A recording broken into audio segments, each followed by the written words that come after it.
Okay lang mga ka-amiga, Diyos ko, alert, bawal ma-scam. Pakinggan nyo muna ang mga eksena ng mga scammer ngayon bago kayo maniwala, bago kayo magbitaw ng pera na gusto nilang ipadala sa kanila. Ito ang eksena nila, baka mayroon pa dyan hindi pa na biktima. Ito, makinig kayo, makinig. Namin ito kaltasan, bawasan kahit piso sentimos lang po at maaari po kung kakasuhan po na anti-money corruption. So ipapadala namin po Senator Sir na walang labis at wala kulang po. Nagkakaunawahan po ba? Sir. Yes po. So ayun po dito sir sa NTC ko sir, so bago natin ito may claim or paano natin ito makuha po sa tanggapan po ng Palawan. So ang kailangan natin po dito sir, makaregister po yung pangalan dito sa tanggapan po ng Palawan Express Money Padala. So ang kulang po dito sir, isa sa pangalan namin pa po, isasubmit po namin yung pangalan nyo dito sa tanggapan po ng NTC or National Telecommunications Audit po ng yung pera. So magkakaroon po tayo dito ma'am. Hello. Wait lang po, wait lang po. Huwag muna patayin sir.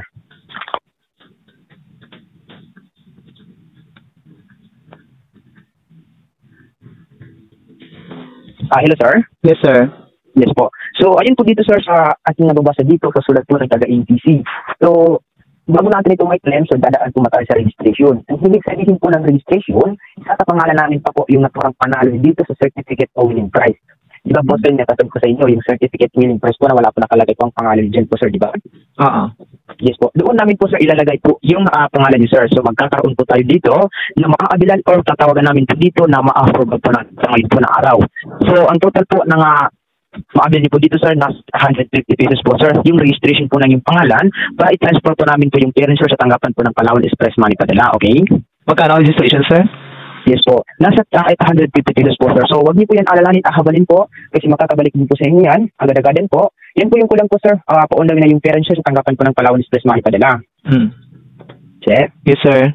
Yes po. So makinig po kayo na maayos po sir sa ayun po dito sa registration. Di ba sir kung tayo ay magpapadala sa GCash, di ba merong lalabas na resibo na? Sir? Yes, sir.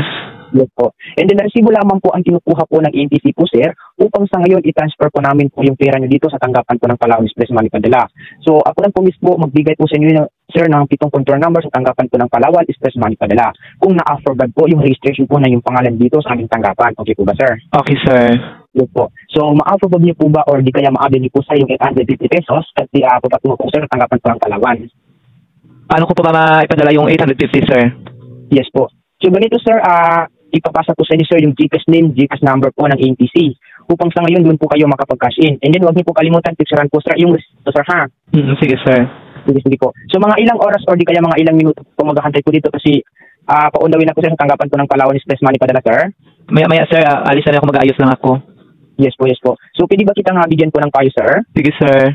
Yes po. Ang tanging payo ko dito sa inyo sir, wag natin ito paggalat, wag mayabang kasi wala pong kapalak o walang kapatid po sa perang pinag-usapan natin dito. So hindi ko pa makapadala po yung pera dito dahil ito isa yung kahapamakan po sir, okay? Okay, sir. Sige po. So wag natin ito paggalat po sir kasi hindi natin po ito sukat akalain na malaking halaga po yung pinag-usapan natin ng pera po dito, okay? Okay, sir. Magkano po pinanalunan ko ulit? Yes po. Nasa 350,000 po sir. Sa ngayon dito sir makukuha po sa tanggapan ng Palawan, okay? Okay, sige, sir. Sige po. So, mga ilang oras, magbigay po kayo ng oras po sir para makita po dito sa tanggapan ng Palawan? Mga 1, sir. Mga 1. So, hindi po ba tayong abutan po dito sir na mga alas 12 kasi patungo na po sa tanggapan po ng malapit naman po sir yung tanggapan po ng Palawan dito sa amin. Sige, sige. So, mga alas 12 po ba sir? Tama? Sige, sir. Sige po. So, ipapasa po sa inyo sir yung GCash name, GCash number po ng NTC, doon po kayo magpag-cash in po sir ha? Okay, sir. Sige, sige po. So, doon naman po sir, ibaba ko na po. Okay, thank you. Po. O diba, bonggang-bongga, nanalo daw ako sa raffle nila sa TM at saka Globe. Ano ba yung mga eksena na napili daw yung Facebook account ko para isa ako sa mga mananalo. So imagine na, 350,000. Pero lang ako muna magbayad ng 1,850 para makuha ko ang 350,000. My God, sa inyo na yan. Thank you na lang. Scam pa more. Sa mga hindi pa dyan na scam, please. I-share itong video na to kasi baka may mga pa dyan ng mga abnormal na maniwala agad-agad. Ayan, para usbuhay nyo. Share na, share na.